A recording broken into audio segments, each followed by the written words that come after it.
మున్నూరు కాపు సంఘం రాష్ట్ర అధ్యక్షులుగా సర్దార్ పుటం పురుషోత్తమరావు, ప్రధాన కార్యదర్శిగా పెద్ది పెంటయ్య, కోశాధికారిగా కంటి సత్యనారాయణలు ఎన్నికయ్యారు.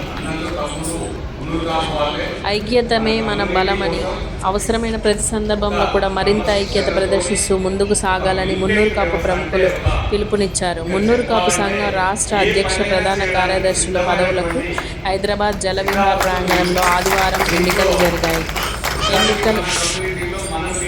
ఎన్నికలు ప్రశాంతంగా ముగిసిన అనంతరం జరిగిన సమావేశంలో BRS parliamentary party deputy leader, Rajya Sabha సభ్యులు వద్దిరాజు రవిచంద్ర, మాజీ మంత్రి జోగు రామన్న, ఎన్నికల ప్రధానాధికారిగా వ్యవహరించిన రిటైర్డ్ ఐపీఎస్ అధికారి జేడీ లక్ష్మీనారాయణ, సంఘం అత్యున్నత నిర్ణాయక మండలి అపెక్స్ కౌన్సిల్ సభ్యులు సి విఠల్, రౌతు కనకయ్య, మాజీ ఎమ్మెల్యే సన్నపనేని నరేందర్, మీసాల చంద్రయ్య పటేల్, ఎంటర్ప్రెన్యూర్ ప్రముఖులు డాక్టర్ పిఎల్ఎన్ పటేల్ తదితర ప్రముఖులు ప్రసంగించారు.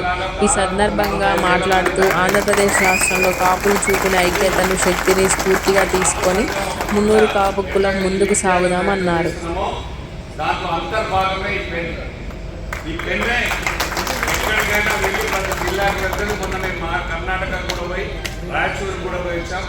రాష్ట్రాలన్నీ కూడా తిరుగుతారు. మన దగ్గర ఉన్న తెలంగాణ రాష్ట్రంలో మన వాళ్ళని చైతన్యపరుస్తూ వాళ్ళు మనకు అందించేది వాళ్ళ సమయాన్ని, వాళ్ళ విలువైన సమయాన్ని మనకు కేటాయించి మొన్నటి నుంచి ఈ ఎలక్షన్ ఒక సక్రమంగా నడపడానికి అధికారులు అందరూ ఉన్నటువంటి జేడీ లక్ష్మీనారాయణ గారు దగ్గర నుంచి మొదలుకొని నాగేంద్రబాబు గారు, మన్నుబాబు గారు, మన అనిల్ గారు, మీసాల చంద్రన్న గారు, ఇంకా ఉత్సాహ గారు, వీళ్ళందరూ కష్టపడి చేస్తున్నారు.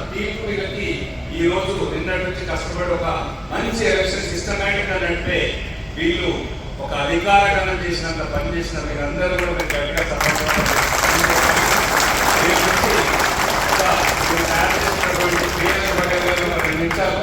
మీ గురించి మీరే 2 నిమిషాలు మాట్లాడి ఈ ఎలక్షన్ గురించి అందరూ ఎట్లుండాలో కూడా ఒక 2 నిమిషాలు చెప్పాలి.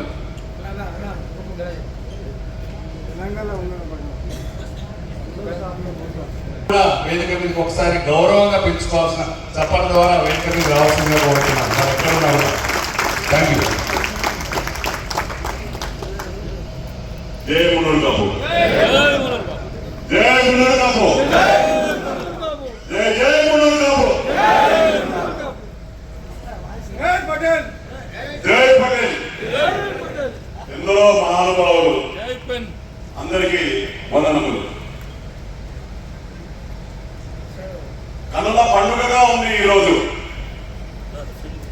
ముఖ్యంగా ఎలక్షన్ కమిషన్ పెద్దలకు, ఎలక్షన్ కన్వీనర్ గారికి పెన్ తరఫున మేము కంగ్రాచులేషన్స్ తెలియజేస్తున్నాం. ఒక నాన్ని, ఒక కొత్త పరిణామం, ఒక ప్రెసిడెంట్ ని వారు ఈరోజు 29 జూన్ నాడు ఇది చరిత్రలో నిలిచిపోయే రోజు.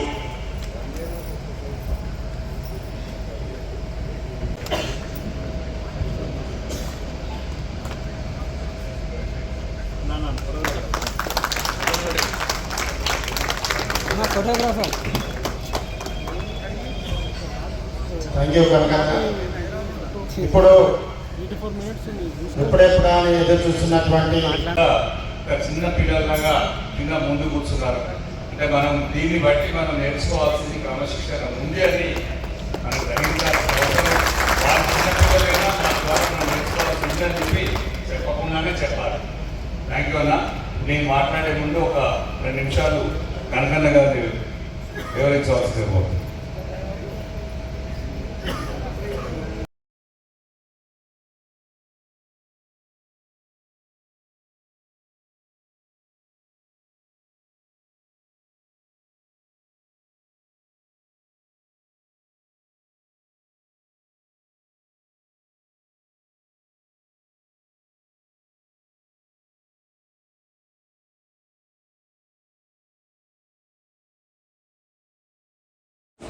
Please subscribe VNB News channel.